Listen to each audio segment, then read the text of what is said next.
Tonight is the 4th anniversary of Lights Out. After 4 years of fantasy and imagination, chills and thrills, Lights Out celebrates by bringing to the microphone the internationally known actor whose name has become synonymous with the unusual and fantastic. The National Broadcasting Company takes pleasure in presenting Boris Karloff in the first of a special series of Lights Out broadcasts.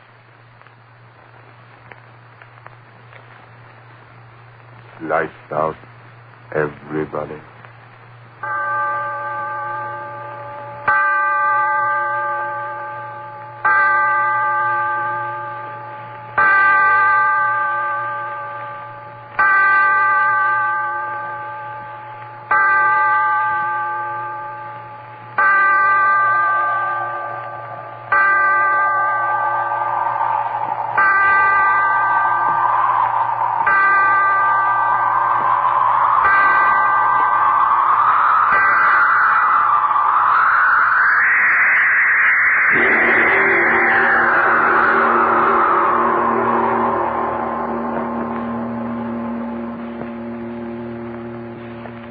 Tonight, Lights Out presents another psychological drama, a play in which the principal part is taken not by the character himself, but his thoughts.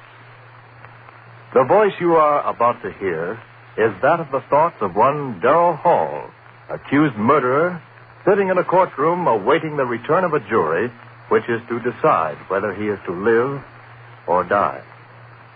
And as he waits, the thoughts in his mind seethe and swirl. Seethe and swirl. Guilty. Not guilty. Guilty. Not guilty. Guilty.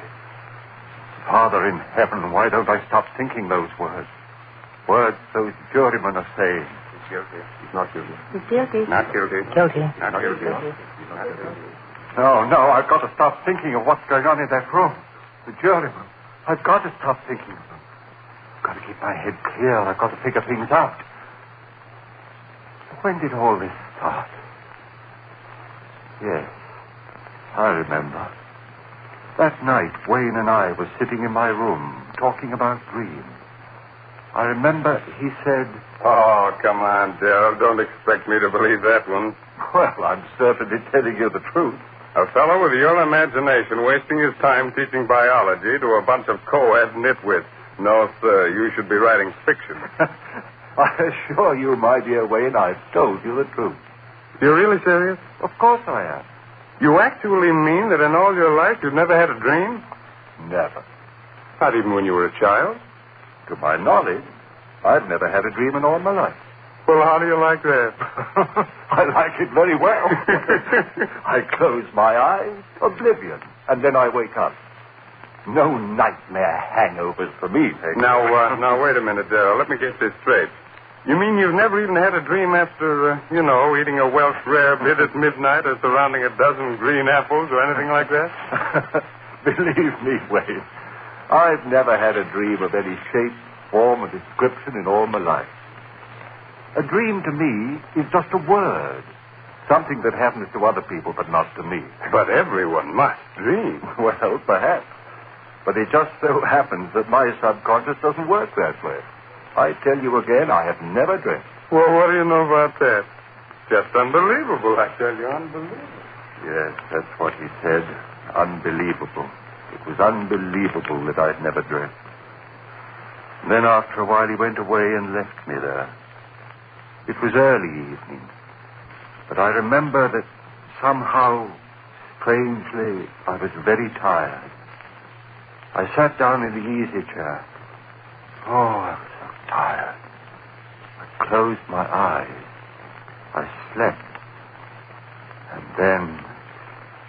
then it happened. A strange murmuring in my head.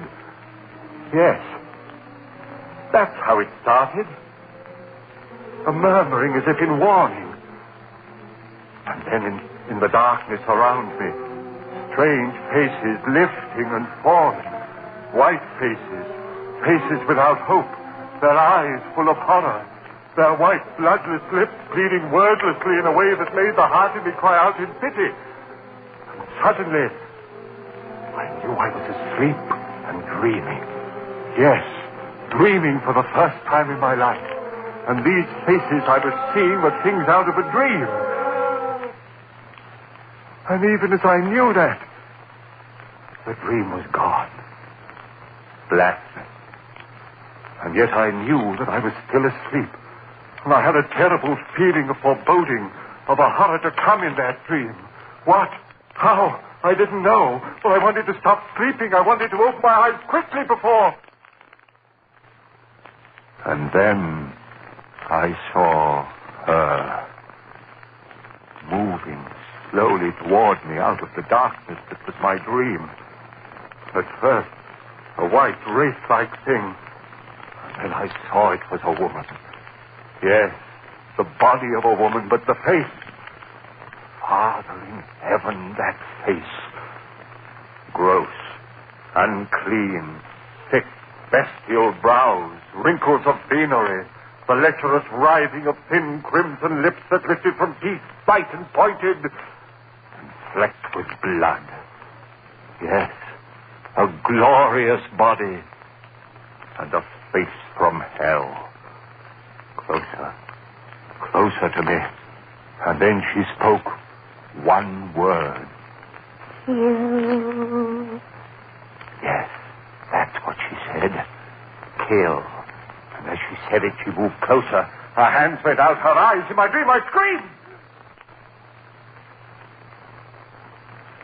I awoke. I remember, just at that second, the clock on the mantel began striking. 5, 6, 7.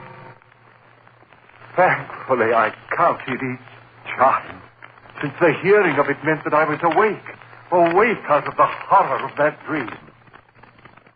When the clock had stopped chiming, I sat there.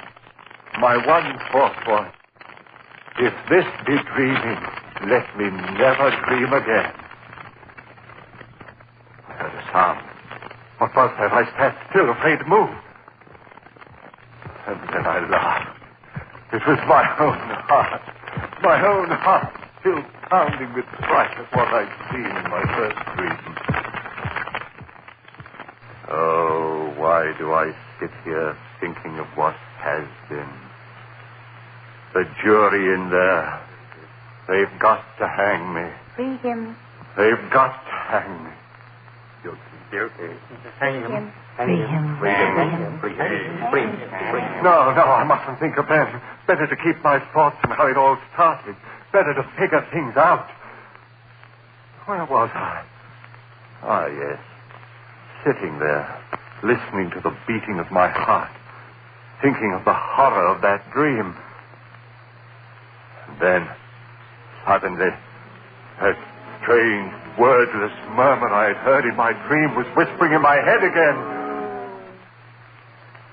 Quickly as it began, it was gone. How could this be? I was awake. This was no dream. Then why had I heard that wordless entreaty? That same sound that had come from those miserable white faces that had floated before me while I slept. Why? I heard it. Sound behind me. Who? Why, yes, my friend Wayne. Must be he. Come back into the room, standing behind my chair, thinking I was asleep. I turned round and said, Wayne, is that you?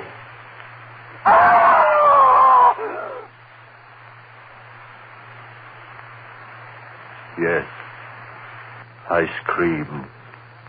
I screamed so loudly there was blood in my throat. For it was she again. That woman out of my dream. But this wasn't a dream. She was standing there, I tell you. She was standing there close to me, looking at me. And those lips out of hell had said that one word. You. I jumped to my feet. No one in the room, no one, I tell you. I remember standing there, my head reeling. Who was she? Where did she come from? But there was no one in the room. Had there been anyone there? I didn't sleep that night. But by morning, yes, by morning I had it all figured out. 2 dreams. That's what it had been, and the second had been more vivid than the first. Why, of course. I'd never dreamed before, so of course my first dreams would seem reality. How easy it was to quiet the unrest in my mind. Easy to make oneself believe what one wants to believe. And yet, some measure of uncertainty remained with me. And Mary saw it in my face when I had dinner with her that night.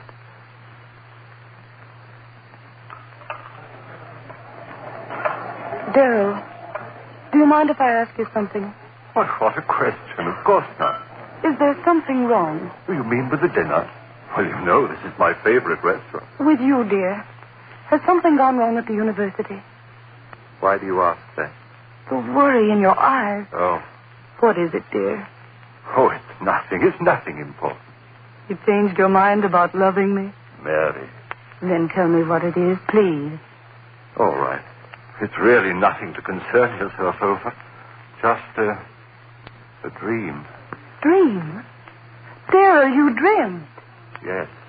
Last night. How marvelous. Now you're normal even when you sleep. That's right, isn't it? I'm back to normal, see, I'm not. And here I thought from the expression on your face that it was something really important. Funny, isn't it? And I suppose in your first dream you dreamt of a glorious, seductive woman. No, Mary.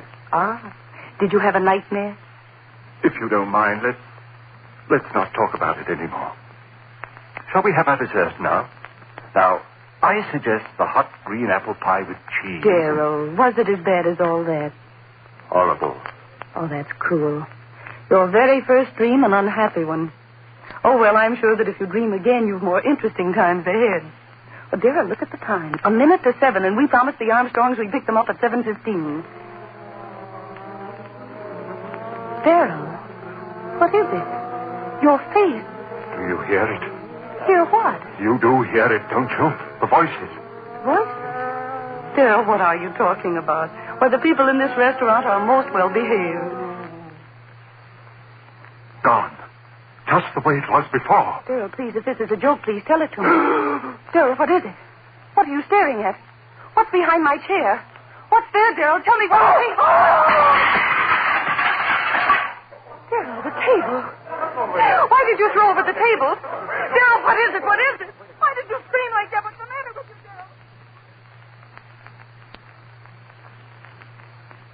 Darrell? Yes. She wanted to know why I had done it. Screamed, thrown over the table. They all wanted to know. But how could I tell them? Tell them of her, standing behind Mary's chair, that thing of degradation, and those lips saying, kill. I went home. Mary thought I was overworked. Oh, no, darling, you've been working so hard. Go home and rest, dear. That's all you need, rest. Rest. What good was rest? I had to reason things out. All my life I'd lived with reason, and now this horror. I had to know all about it. Now I was certain it was no dream. What I had seen there in the restaurant had been no thing of sleep. Hallucination. Yes, that was it. I had been working hard. Too much work was the answer, and rest would cure that. Yes, indeed. And so I rested through the next day. It was quite dark when I awoke. The phone rang. It was Mary calling to find out how I felt. Are you sure you're all right, Darrell? Why, yes, Mary, yes, I'm fine, thank you. You sound all right. Your advice was good, dear. Apparently rest was just what I needed. Then go along back to bed. I'll talk to you tomorrow. All right, dearest. Thanks for calling. Goodbye, Darrell. Sleep well tonight. I hung up the receiver. And then the clock on the mantel behind me began striking. Always at 7. Always at 7. Always at 7. Yes, that was true. Each time it had been 7 when it had happened. And then, with the last chime of the clock, I realized it was 7 again. 7. Would I see her again? I stood there, back against the wall, waiting. So quiet, I could hear the clock ticking away the seconds. Would it happen again, this hallucination of mine? I waited. I heard no pitiful murmur of voices. Just quiet. So dark in the room, I could see the shadowy emptiness of a chair near the other wall. And then the chair was no longer empty. There was someone in it. I said, "Who's there? Answer me, who's there?" No answer. A strange darkness in the room. Deeper and deeper, I could see nothing, and then, through swirling pools of flame led right, closer and closer. I stood there, I couldn't move. Rumbling began in my brain. Fear, I tell you, fear tearing at my brain, louder and louder, while those red circles of light came closer and closer. Father in heaven, what was it? What?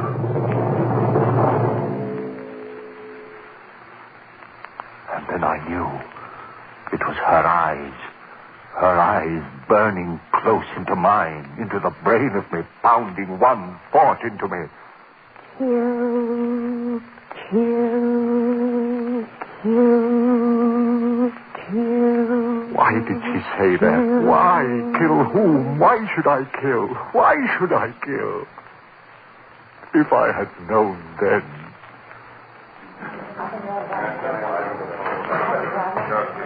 The jury. They're coming back. The verdict. What? No, not yet.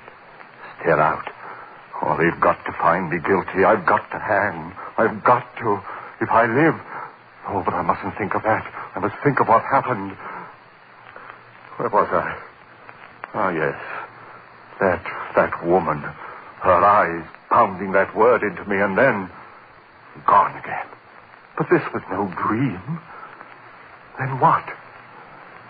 A voice within me whispered, "Crazy, crazy, crazy." No, I was fainting. That horror was real as the breath in me. And with that realization, the coldnesses of a wind blew around me and scratched at my heart. For if she was reality, somehow I knew that I was lost. And so it began. Night after night, at the stroke of 7. First, that wailing dirge of those lost souls. And then her writhing lips. Kill, kill, kill, kill, kill, kill. Father in heaven, the words began pounding in my head so that even when she wasn't there, I heard them. I hid in my room. I didn't go out. People would see this madness that had come over me. I went nowhere. And soon I knew that they were talking of me. I tell you, I don't know what's come over Darrell. Hides in his rooms, won't even talk to me. Something's wrong there. Mary. Please, Darrell, you've got to let me see you. This talking over the phone, oh, darling, what's wrong? What's wrong? Night after night, the horror of... And the greater horror of... Kill, kill, kill, kill, kill. Mary pleaded with me. Darrell, if you love me, please let me see you, talk to you. Come over to my house tonight. Oh, please, Darrell, perhaps I can help you. Please, darling, please. I didn't want to go, but I went that night. Perhaps she could help. Yes. Help me understand the madness of those wailing voices and drifting white faces. Understand the horror of that woman and that maddening word. Mary, so understanding, so gentle, she could help me. Clear my head of the madness. Oh, Darrell, you're here at last. Mary, help me. You will help me. Oh, Darrell, your face so white. Oh, Don't talk yet. Sit here and rest. I'm sane, Mary. Believe me, I'm sane. Of course, dearest. Of course you are. It's that madness outside of me, those white drifting faces moaning at me. Rest, darling. And that woman out of hell. Woman? Her eyes and lips telling me to...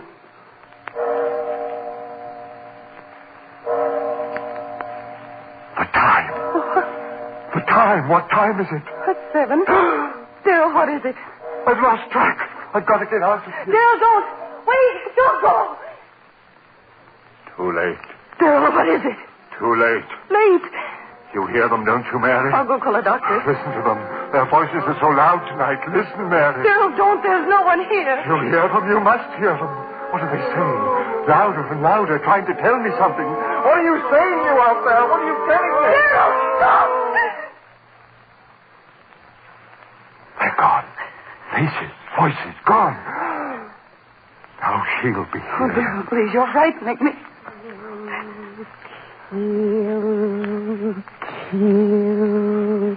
Kill. You hear her, Mary? You hear her? No, Daryl, please. Louder and louder and louder. I hear her. Sing out of heaven, go back, I said. Make her stop, Mary, make her stop. Stop it. She devil, you, what do you want of me? Stop it, stop it. I can't stand it anymore. Kill.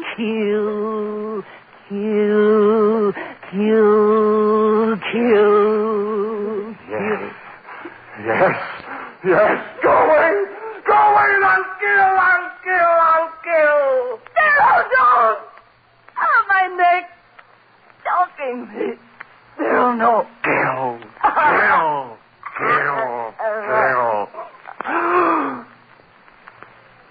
Mary.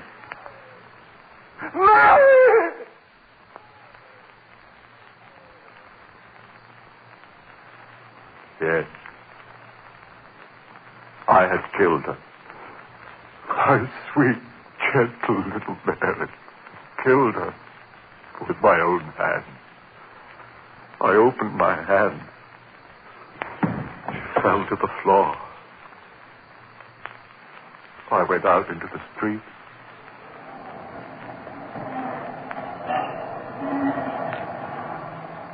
People all around me, hurrying.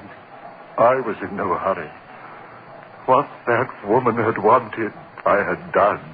I had killed. I walked all night. It didn't matter where. And in the morning, I found myself on the campus of the school, before the very building in which a class was waiting for my lecture. I went in. I walked up on the platform and looked down into their faces. I said to them, "Ladies and gentlemen, my lecture for today will be on the subject of the selective factor in the evolutionary..." I stopped. A murmur in the air. Those voices again. But it was broad daylight. I'd never heard those voices in daylight before. What did they want of me? What were they saying? There was a strangeness in their pitiful voices. Yes, like a dirge of tears and sorrow for someone. For me, yes, for me. And then her voice, laughing, triumphant. Then I understood. For the first time I understood everything. She had triumphed over me. That was why those lost souls were wailing a dirge over me. I was hers forever. I turned and ran out of there like a madman. Ran, and as I ran, those voices of the damned were talking to me. We are doomed. No. We listen to her and now you are one of us. No peace through all eternity for those who murder. All eternity. Covered with my ears and my hands, I ran. No use. I had them. Only one hope for you, man. One hope. Expiate your crime. On the gallows. Pay for what you have done. On the gallows, and you shall have One hope, man. One hope.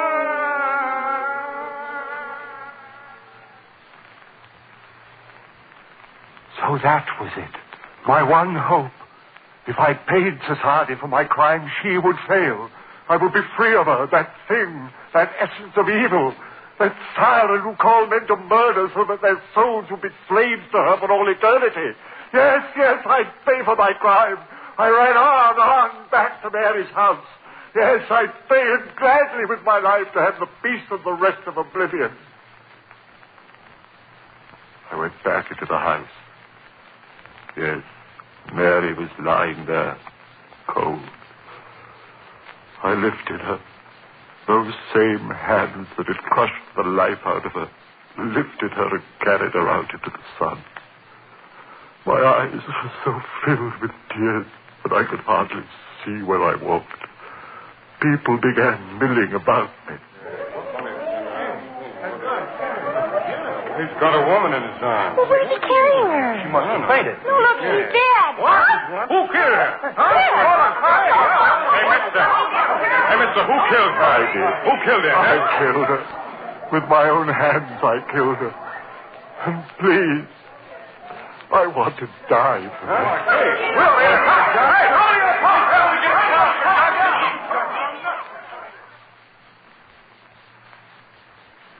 And then the trial. My friends, they wanted to save me. Clever eternities, sanity commissions, and twists of the law. But I wanted to die. I tell you, I had to die. If they set me free, if I lived and died as most men die, the death they call a natural one, then she would have me. No. I want to hang by the neck until dead. I want that noose around my neck. The trap beneath my feet, the jailer pulls the switch. My feet dancing in air. The noose strangling me as my hands strangle Mary. Pay for my crime and I'll be free. Free of that horror with the writhing lips and blood-stained teeth.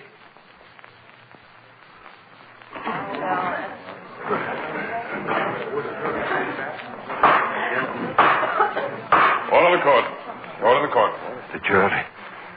They're coming in. Guilty. They've got to find me. Gentlemen of the jury, have you reached a verdict? We have, Your Honor. The clerk of the court will read the verdict, please. See the jury. Find the defendant guilty of murder in the first degree. You hear that, you thing out of hell? Guilty! Hang me for the neck till I'm dead. I'll be free of you. I'll have peace. You fail, you mean you. I'll see for my crime. You'll never get...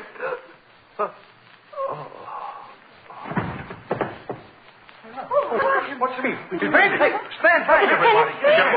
Doctor, right this way, doctor. Ambulance, call an ambulance. Stand back, please. It's no use. This man is dead. Heart attack. Holy. Would you take a look at his face? Yeah. As if he was looking at the devil himself.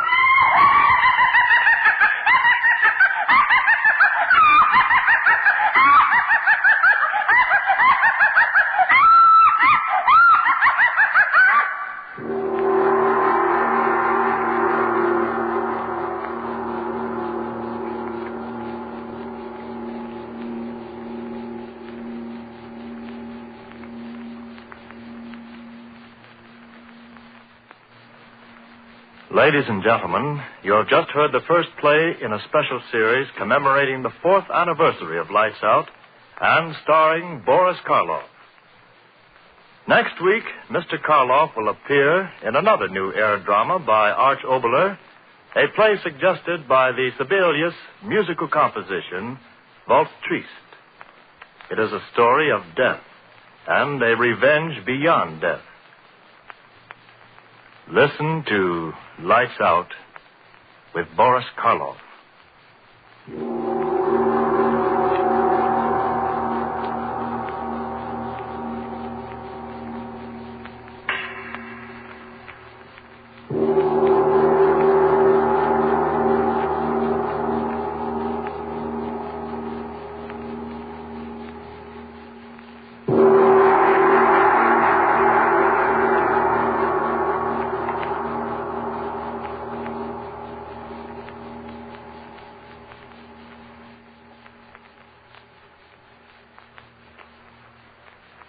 Lights Out, written especially for radio by Arch Oboler, comes to you each Wednesday evening from our Chicago studios.